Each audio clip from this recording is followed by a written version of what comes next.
देखो कभी कभी जब देव प्रबल हो तो बुद्धि परिवर्तित हो जाती है। इसलिए भगवान शंकर माता पार्वती से एक बात कह रहे हैं, बोले बिहासी महेश तब ज्ञानी मूढ़ न कोय। ऐसा नहीं कहा जा सकता कि अमुक व्यक्ति बड़ा ज्ञानी है, अमुक व्यक्ति बड़ा मूढ़ है।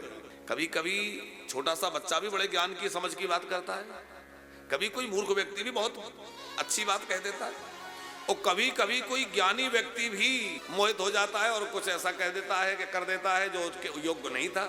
तो बोले बिहासी महेश तब ज्ञानी मूढ़ न कोय, और जेहि जस रघुपति करें तस सो तस तेहि क्षण होए। भगवान जिसको जैसा बना देते, जिस समय उसकी बुद्धि वैसी हो जाती है वो वैसे ही काम करने लग जाता है। तो महाराज परीक्षित धर्मात्मा राजा है, साधु सेवा करने में लगे रहते हैं, भक्तजनों का बड़ा आदर करते हैं, पर उनकी बुद्धि ऐसी कैसे हो गई?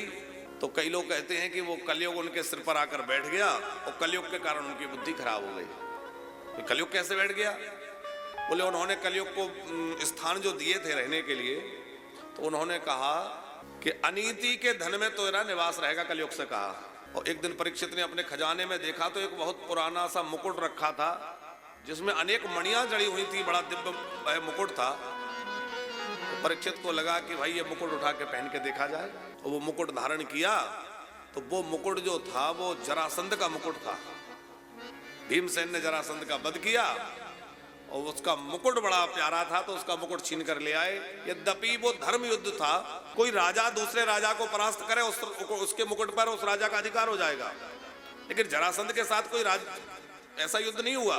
भीमसेन ने, अर्जुन ने ब्राह्मण बन के भिक्षा में युद्ध मांगा था, युद्ध की भिक्षा चाहिए। तो जरासंध के मरने के बाद भी उसके मुकुट पर, उसके राज्य पर पांडवों का अधिकार नहीं बनता, उसके बेटे का अधिकार था। तो राज्य तो उसके बेटे को दे दिया, लेकिन मुकुट ले आए। तो वो मुकुट ला करके पहना नहीं, कभी उसको धारण नहीं किया, ला करके अपने खजाने में डाल दिया। और आज जब परीक्षित ने अपना खजाना देखा, वो मुकुट देखा, उठा के धारण कर लिया। जब धारण किया तो ऐसा कुछ विद्वानों का मत है कि अधर्म के, अनीति का जो धन है उसमें कलयुग का वास है, तो उसमें कलयुग आकर बैठ गया। स्वर्ण का मुकुट था और उससे उनकी बुद्धि विपरीत हो गई।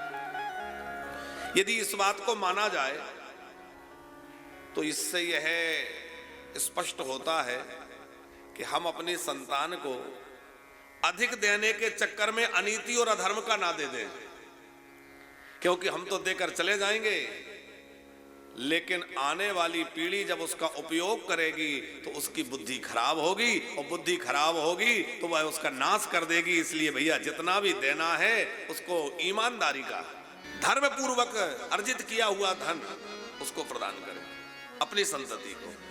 और हम तो कई बार कहते हैं कि संपत्ति से ज्यादा संस्कार देने की आवश्यकता है। संपत्ति देने में कमी रह जाए कोई बात नहीं, पर संस्कार देने में कमी ना रहे। आजकल ये देखा जाता है कि संस्कार आए ना आए संपत्ति खूब दे दें, लेकिन पूत कपूत तो का धन संचय, और पूत सपूत तो का धन संचय। तो भले ही थोड़ा दें, पर जितना दें ईमानदारी का दें। और दूसरी बात, संस्कार देने पर ज्यादा जोर दें। हम अपनी संस्कृति से, अपने धर्म से, अपने संस्कारों से अपने आने वाली पीढ़ी को जोड़ें, ताकि उनका जीवन केवल भौतिक विकास न करे बल्कि उनका आध्यात्मिक विकास भी हो। उनका जीवन शुचिता से, पवित्रता से भरा हो, उनका जीवन संयमित हो, उनका जीवन मर्यादित हो, और जब मर्यादित होगा तभी जीवन श्रेष्ठ होगा। अब आजकल तो बच्चे कहते हैं नहीं, हमें तो अपनी लाइफ अपने ढंग से जीना है। देखो, स्वतंत्रता अच्छी है, स्वच्छंदता अच्छी नहीं है। नदी जब तक दो किनारों के बीच में रहती है तब तक उसकी शोभा रहती है, और जब उसमें बाढ़ आती है और वो किनारों का उल्लंघन कर देती है तो उसकी शोभा नहीं होती, फिर तो वो जो है विनाशकारी हो जाती है। कितने नगरों को, गांवों को डुबा देती है, कितना प्रलय कर देती है। तो जैसे नदी दो किनारों के बीच में बहती हुई अच्छी लगती है, उसी प्रकार हम धर्म की मर्यादा में रहें तब तक ही अच्छे हैं, और धर्म की मर्यादा का उल्लंघन करें तो हम अपने लिए भी ठीक नहीं और समाज के लिए भी ठीक नहीं।